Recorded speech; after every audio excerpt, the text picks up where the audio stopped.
Vocês têm que Fala falar da Naba. Vai, então vergonha na Não, fala cara, da aquele Naba aí. goleiro lá, Nossa, fala da rapaz. Naba, como não? Fala Não, mas você também. Pera, a gente vai. A gente vai falar, mas você vai falar sim. É isso aí.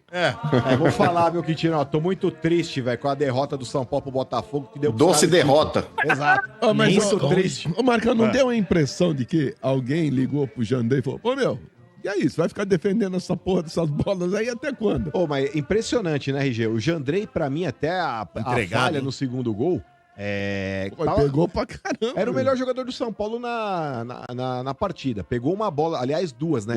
No mesmo lance do primeiro tempo, lá, aquela finalização do Alex Telles, depois do Igor Jesus. E depois no segundo tempo, aquela do Luiz Henrique, também da entrada da área lá, 3 baita defesa do Jandrei. Só que aí, né, RG número 2 lá, no finalzinho do jogo lá, mas eu nem acho que entregou não, porque assim...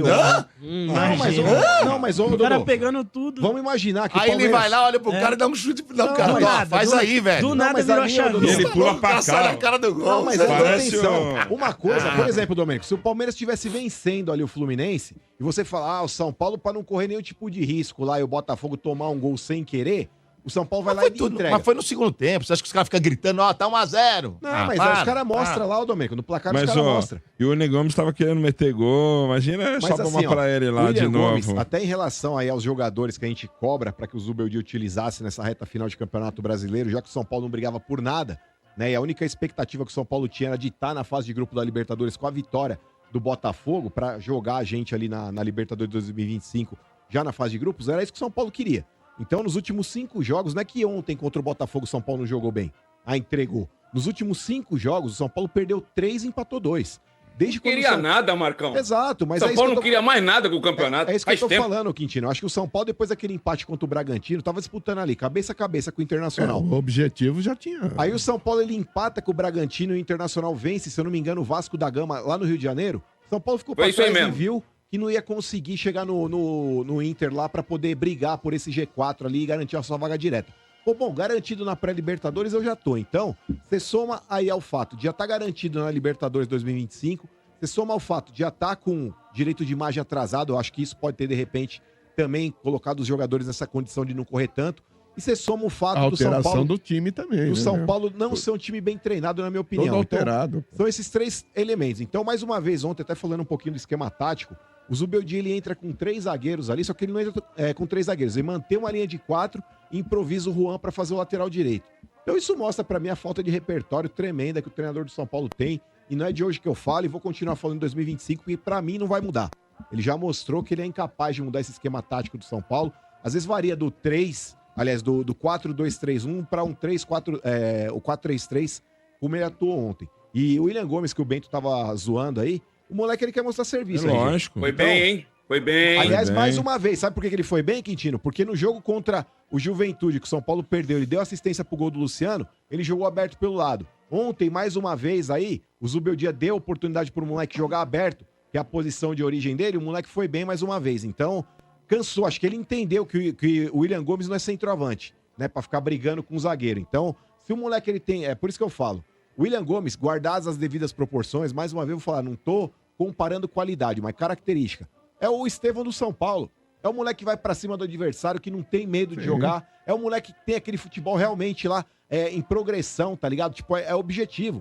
Não é aquele cara tipo o Rodrigo Nestor, que pega a bola, penteia e toca pro lado. Não é aquele cara que nem o Rato que, por exemplo, tenta dar um drible aqui e tenta jogar a bola para a área de qualquer jeito. Ele tenta realmente jogada incisiva, mano. E eu acho que faltou muito mais oportunidades para esse moleque em 2024, seja com o Carpini e seja com o Zubeldia também, porque os caras se escoram em medalhões. Então o Luciano não sai do time de jeito nenhum. Saiu ontem, né? Então, mas é que tá. Pra você colocar o Willian Gomes, não tem que tirar o Ferreirinha, não tem que tirar o Lucas. Tem que tirar o Luciano, pôr o Lucas pra jogar centralizado e colocar o moleque pelo lado. Pra mim é o Willian Gomes na direita, Ferreirinha na esquerda, o Lucas centralizado e aí um centroavante, seja Caleri ou seja André Silva. Mas com relação à partida, aí, seu Bento, para nós não mudou nada, aí já tava garantido mesmo na fase de grupo da Libertadores. Todo mundo sabia. Vocês não podem nem reclamar porque vocês não fizeram o dever de casa. E brincadeira à parte, eu também sou totalmente a favor do seguinte.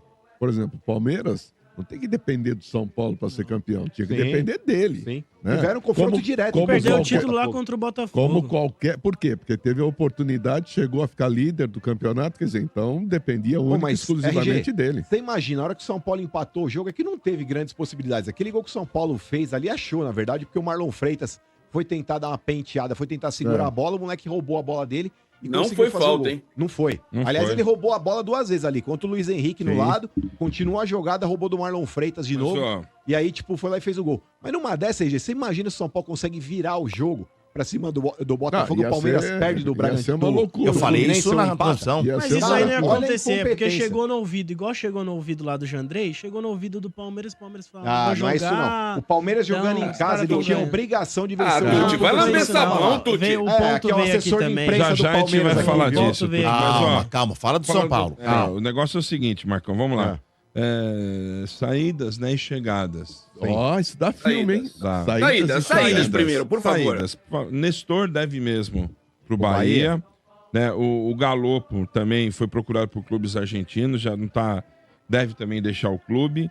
O Rai Ramos, nem sabia se esse cara tava lá ainda. Rai Ramos. Né? Chapecoense. Veio do Ituano. Isso. Jogou bem o Paulistão. Bobadilha, né? Não, o São Paulo não recebeu nenhuma proposta, mas viu o jogador valorizado no mercado, né? Agora essa aqui, para você soltar fogos, que eu sei que você vai gostar, Luciano pode ir para a Arábia.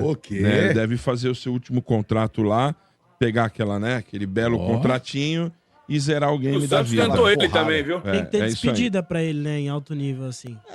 Assim, Tuti, o Luciano é um cara que ele é importante, ele faz alguns gols. Eu não gosto dessa função que o Zubeldia coloca ele pra jogar, que 90% do jogo ele atua como meia, né, tentando criar jogadas ali, eu acho que não é dele. O Luciano é que nem vocês estavam falando do Yuri Alberto. Aí vocês imaginam se de repente o treinador do Corinthians tira o Yuri Alberto lá da frente, lá de perto da área, pra colocar ele armando o jogo no lugar do Garro. Então é isso que o Luciano ele faz no São Paulo.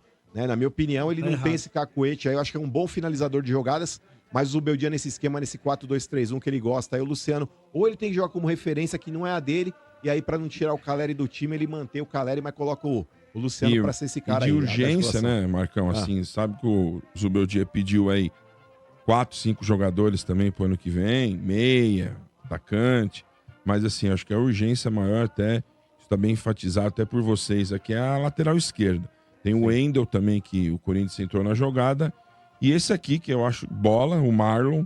Não sei se o Cruzeiro libera fácil ele. Eu acho que libera porque o Cruzeiro também está interessado na contratação do Wendel. Então, se o Wendel vier... Então pode rolar umas danças das cadeiras? Muito provavelmente. Aí pode ser que... Aliás, eu já falo do Marlon aqui há algum tempo. Acho que o São Paulo já no começo do ano perdeu uma grande possibilidade, quando ainda não tinha o Pedrinho BH lá, e o Marlon estava em discussão com o Cruzeiro para poder renovar o vínculo.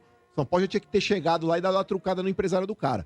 Fala bacana, o negócio é o seguinte, São Paulo tem interesse no seu futebol, a gente quer contar com você, mas se dá um jeito aí de forçar a barra pra poder sair do Cruzeiro, ele forçaria. Eu acho que pra ser titular no São Paulo, porra, com todo respeito ao Cruzeiro, mas não dá pra comparar o tamanho de um e outro. Então acho que se o cara tiver a possibilidade de estar jogando no Cruzeiro e receber uma oferta pra ser titular do São Paulo, se o cara não vier, é louco. Ô, Marcão, só pra finalizar, sem zoar, você acha que o Luciano sai como ídolo do São Paulo? Porque ele ganhou título numa fase que o São Paulo não ganhava título, e ele tem, né? Ele é muito reconhecido pela torcida. Eu acho que um São Paulino que tem 20 anos de idade aí pode tratar o Luciano como ídolo. Pra você, não? Pra mim, não. Longe de ser. Eu acho que, cara, o Luciano é um cara importante ali nesse cenário recente do São Paulo. Ele tem ali a sua liderança, exerce essa liderança frente ao grupo ali, mas longe de ser ídolo, pelo amor de Deus. É um cara que faz os golzinhos dele ali, né? Marcou ali, é verdade. Mas pra mim, não. Pra mim, não.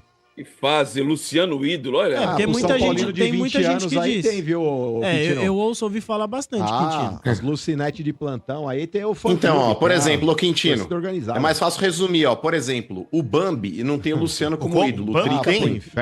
O Bambi não tem o Luciano como ídolo. O Trica tem. Ou seja, São Paulino de 20 pra baixo, ou São Paulino de 20 pra cima. A geração eu vi o Raí com a 10. Sim. Eu vi o Pita. Pita jogava demais. Luciano ídolo, eu parei, velho. Mas sabe quem que era o 10 antes do Luciano, Quintino? Quem? Nicão, meu irmão. Nicão. Aí, para o mundo que eu vou descer agora. E esse caiu, hein? Tá de brincadeira. Tá menos pior, Luciano. Ô, Quintino, nada mais estranho do que Antônio Carlos com a 10 no Santos, hein? Esse aí foi o povo fechou, né? E não, o pior, que ele tava contratando um jogador do Santos e tava acertado como gerente do Corinthians. E deram a 10 pra ele se despedir. Aí para tudo também, viu? Tá bom. Não, mas a 10 do Santos é uma camisa também, gente. Vamos parar de romantizar tudo. Como é que é? Como é que é? É uma camisa, velho. Vamos parar de tentar romantizar tudo, pô. Essa, rapaz. Comer um paralelepípedo, meu irmão, antes de falar abrir a boca pra falar uma asneira dessa, rapaz. Mas olha,